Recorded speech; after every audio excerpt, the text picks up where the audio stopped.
Everything seemed like a normal race, until he turned to me and said, "I already killed someone, you know?" I'll never forget the way he said it.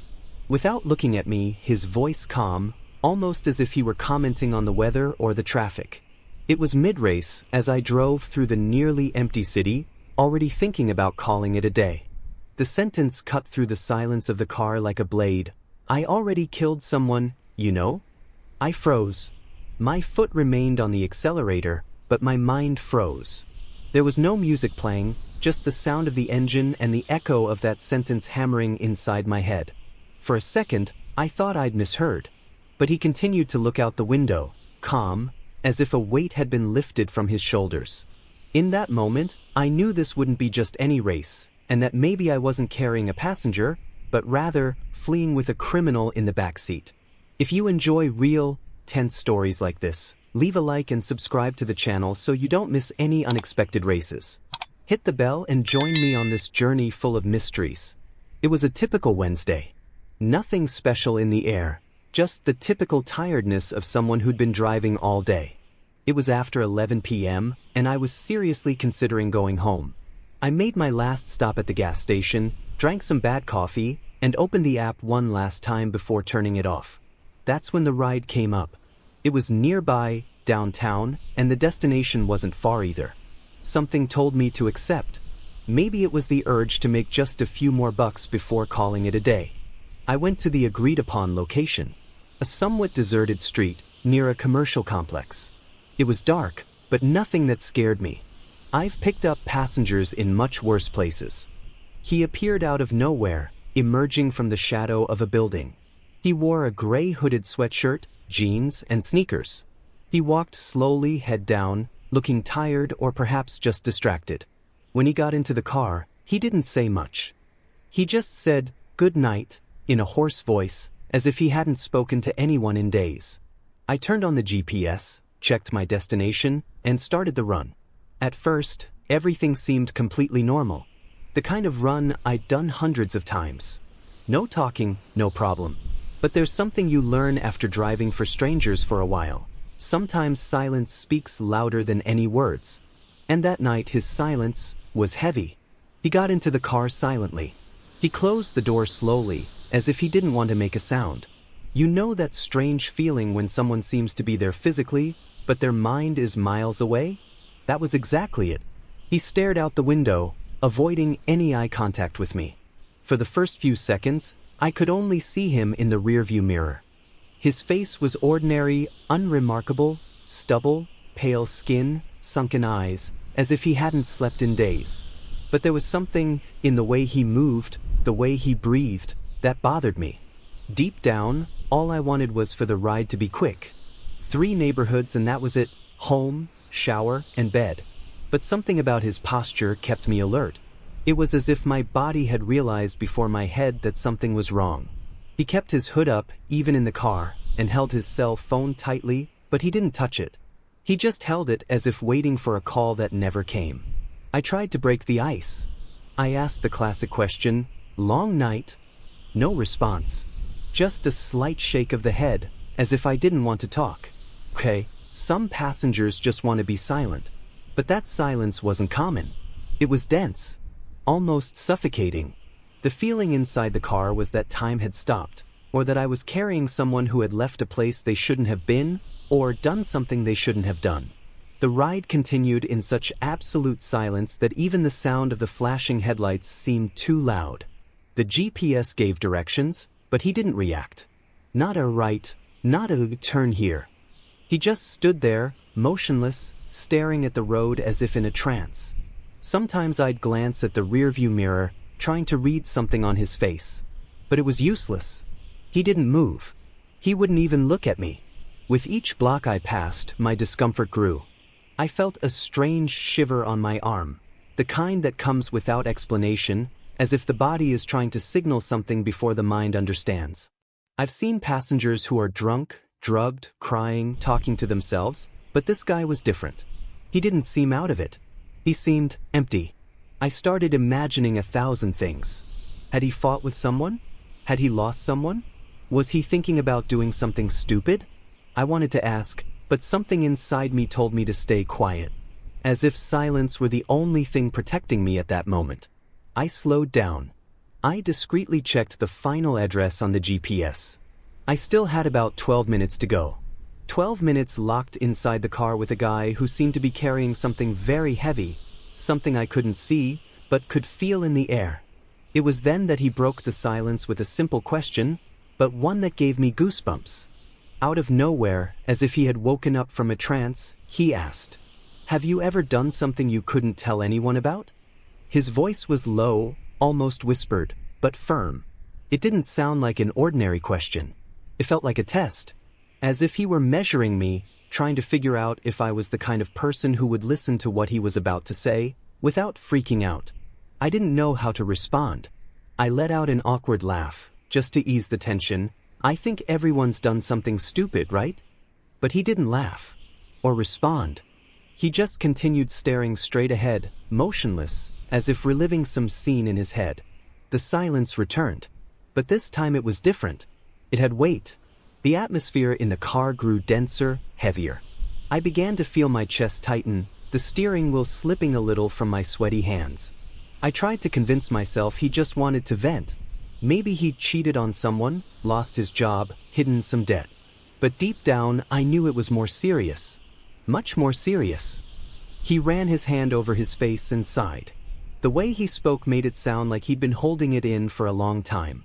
As if this race was the only space he could talk to a stranger, to someone he'd never see again. That's when he said, "5 years have passed, and I still hear her scream." At that moment, my throat went dry. There was no turning back. He was going to tell me, and I had no idea what was coming next. That silence between one sentence and the next felt like an eternity. And then he spoke.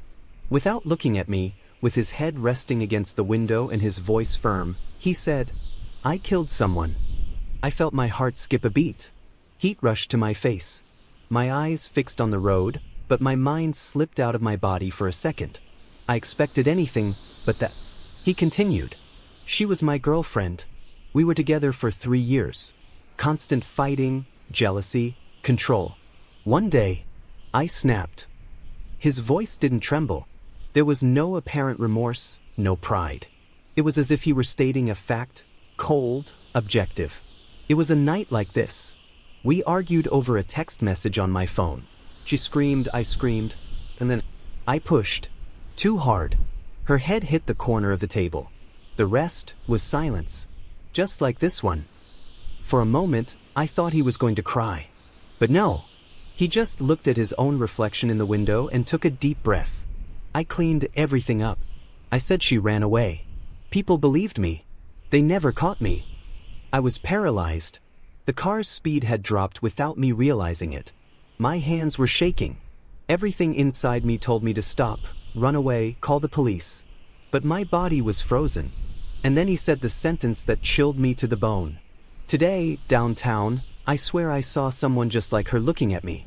She's dead, but she looked at me like she knew."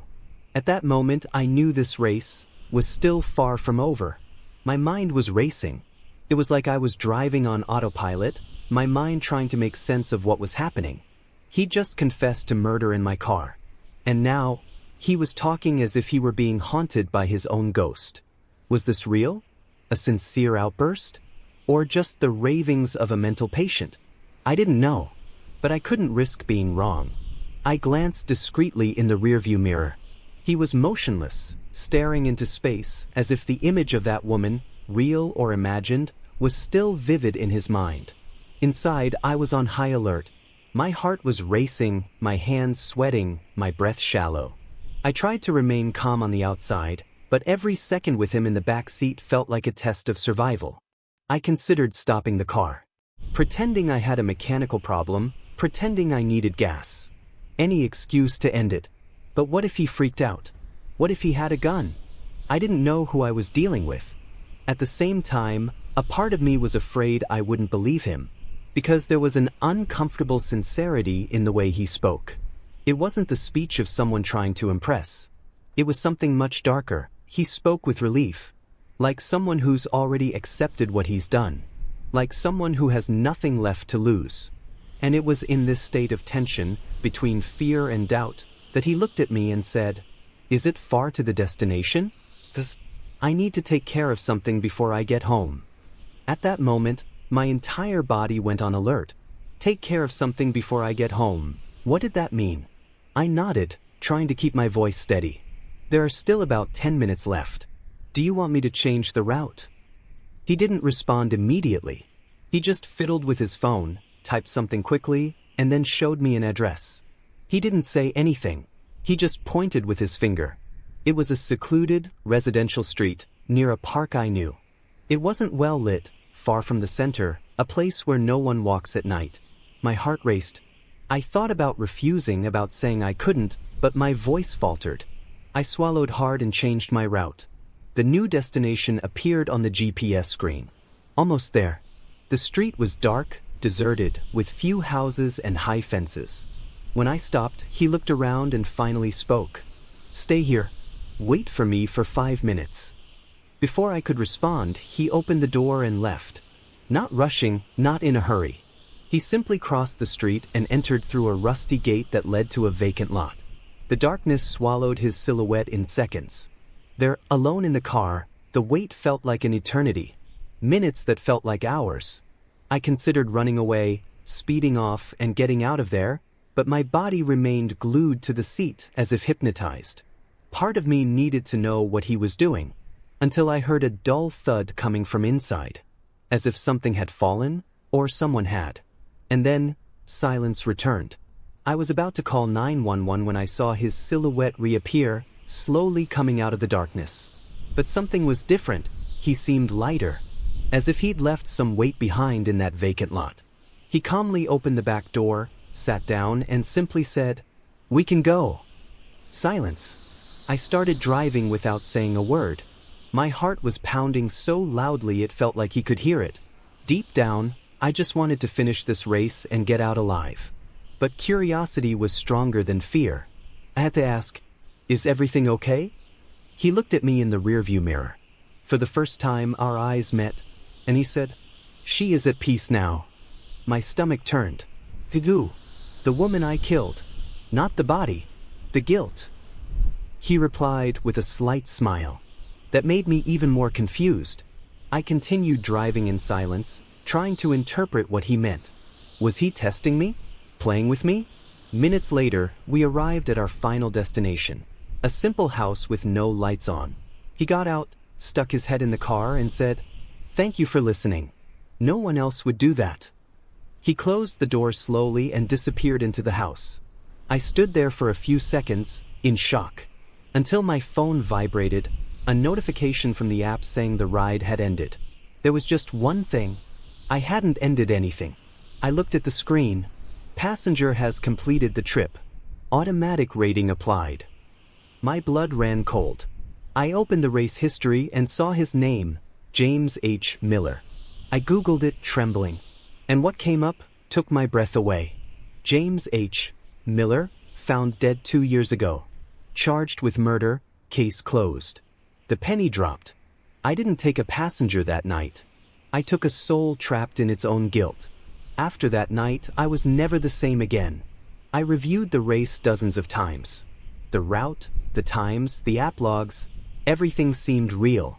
And at the same time, nothing made sense. His name was there. His picture was there. The news was there. Man accused of killing girlfriend found dead of overdose. Case closed as suicide. But if he died 2 years ago, who was in the back seat of my car? Who told me that story? Who walked into that dark terrain and came back? I thought about telling someone. The police, a friend, even a priest. But who would believe me? Who would hear it and not call me crazy? So I kept it to myself. I swallowed the story like he swallowed the guilt.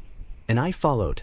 But since that day, every time I accept a new race at night, every time I see a strange passenger walking up to the car, I ask myself, is this just another race, or another settling of scores between the world of the living and those who have not yet rested? I may never know. But one thing is certain, the steering wheel can take you anywhere, even where logic no longer applies. If this story kept you hooked until the end, imagine the next ones. Leave a like, subscribe to the channel and activate the bell. There's a lot of sinister racing coming up. Thanks for watching.